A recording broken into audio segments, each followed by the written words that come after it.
Hello students, welcome to सिद्धांत science classes. आज अपन एक नई सीरीज स्टार्ट कर रहे हैं जो कि डिपेंड है, जो कि किस चीज़ पर निर्भर कर रही है, नीट के प्रीवियस ईयर क्वेश्चंस पे।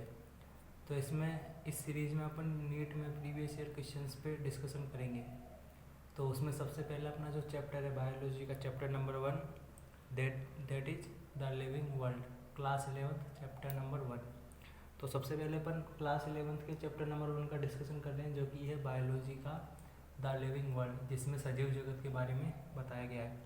तो अपन केवल उन्हीं क्वेश्चनों को डिस्कस करेंगे जो कि बहुत ज़्यादा महत्वपूर्ण है, जो कि आपके कॉन्सेप्ट बिल्डअप होंगे और क्या रहेंगे, आपके महत्वपूर्ण क्वेश्चन भी रहने वाले हैं, इंपॉर्टेंट क्वेश्चन होंगे। साथ में उनके पूछे जाने की संभावनाएँ 80 से 90% तक होती है। ऐसे क्वेश्चनों को अपन उठाएंगे, ठीक है। तो इसी सीरीज में अपन ने सबसे पहले लिया है लिविंग वर्ल्ड को। तो इसमें जो सबसे पहला महत्वपूर्ण टॉपिक है वो आता है कैरोलस की द्विनाम पद्धति का, binomial nomenclature of Carolus Linnaeus. तो कैरोलस लीनियस का वास्तविक नाम तो कार्ल लीनियस था, लेकिन इसने द्विनाम पद्धति के कारण अपना नाम क्या कर लिया था, कैरोलस लीनियस। तो कैरोलस लीनियस महत्वपूर्ण रहने वाला है। कैरोलस लीनियस ने अपनी क्या दी थी, द्विनाम पद्धति को दिया। कैरोलस लीनियस ने अपनी द्विनाम पद्धति को दिया। उसमें उसने क्या बताया कि जब भी अपन किसी जीव का नाम करेंगे, चाहे सो पादप हो या फिर जंतु हो, तो उसके नाम में कितने शब्द होंगे, 2 शब्द होंगे। उसमें पहला शब्द होगा वंश के बारे में और दूसरा शब्द होगा जाति के बारे में।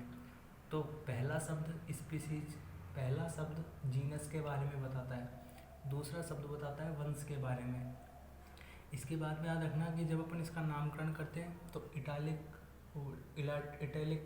या फिर लैटिन भाषा में इसका नामकरण करते हैं और इसको क्या करते हैं, तिरछे अक्षरों में लिखा जाता है। और जब जीनस का नाम लिखते हैं, वंश का नाम लिखते हैं, तो पहला अक्षर कैपिटल होता है, लेकिन जब जाति का नाम लिख रहे होंगे तो उसका पहला अक्षर भी कैसा होने वाला है, स्मॉल।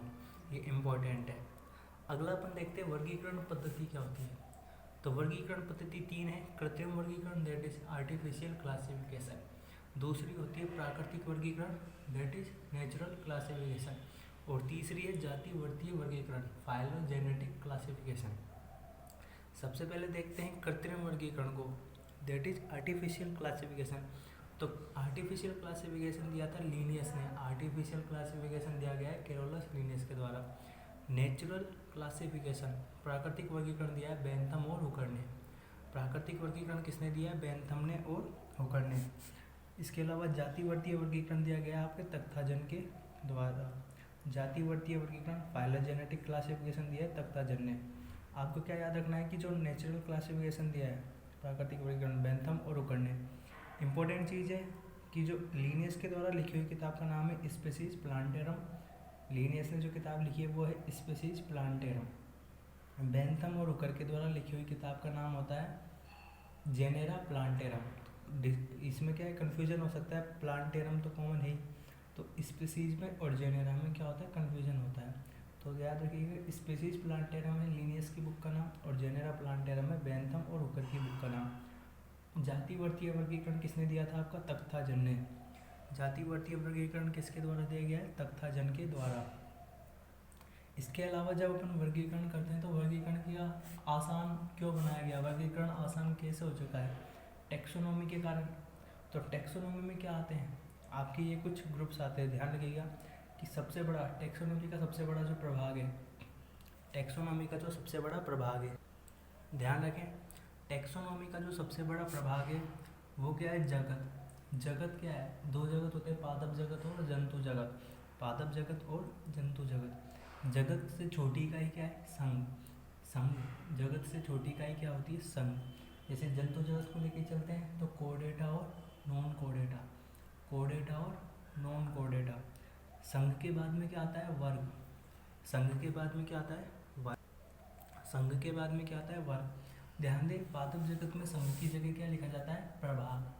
संघ की जगह क्या लिखा जाता है, प्रभाग। ये महत्वपूर्ण है। वर्ग, अब जैसे अपन ने नॉन कोडेटा कोडेटा में बांटा, तो कोडेटा को अपन बांट सकते हैं किसमें, वर्टिब्रेटा में और नॉन वर्टिब्रेटा में, कशेरुकी में और अकशेरुकी में। हाँ, गलत है ना ये चीज़, तो गलत है, सही बात है, ठीक है।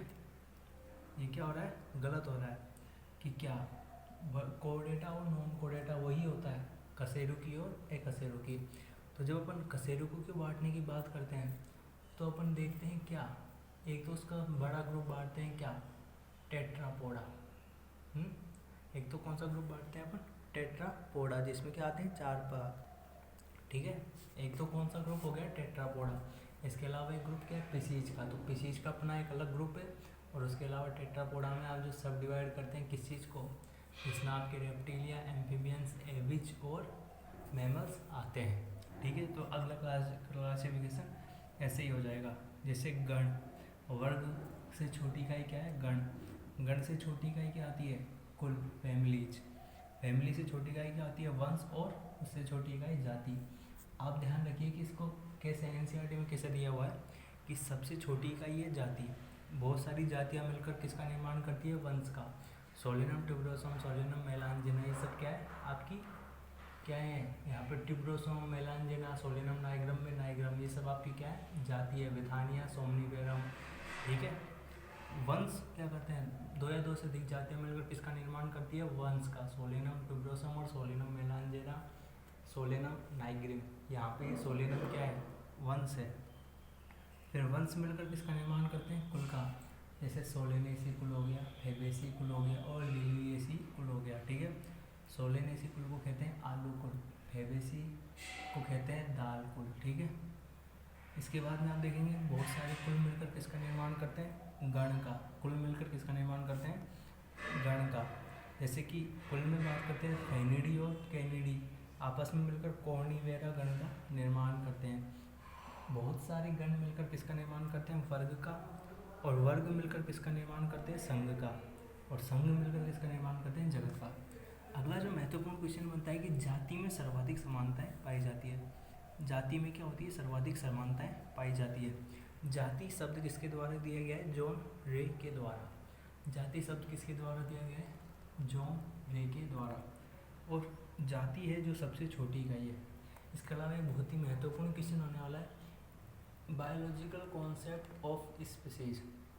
बायोलॉजिकल कॉन्सेप्ट ऑफ स्पीसीज किसने दिया है, biological concept of species. Biological concept of species किसने दिया है, अर्नस्ट मेयर ने। बायोलॉजिकल कॉन्सेप्ट ऑफ स्पीसीज किसने दिया है, अर्नस्ट मेयर ने, ठीक है ना।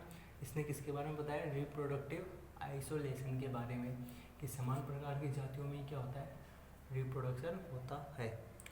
तो ये जो अपनी सीरीज का पार्ट 1 रहा है, जिसमें अपन ने लिविंग वर्ल्ड के बेसिक्स पे क्वेश्चन किए, लिविंग वर्ल्ड के किस पे क्वेश्चन किए, बेसिक्स पे। अगली सीरीज में इसके पार्ट 2 में अपन लिविंग वर्ल्ड के क्वेश्चन करेंगे, जिसमें अपन बात करेंगे टेक्सोनॉमिकल एड्स के बारे में, और उन क्वेश्चनों को लेंगे जो आपके कॉन्सेप्ट को बिल्डअप करेंगे और बहुत ज़्यादा इम्पोर्टेंट रहेंगे। तो प्लीज़ लाइक करें, शेयर करें और सब्सक्राइब करें। Okay guys, thanks.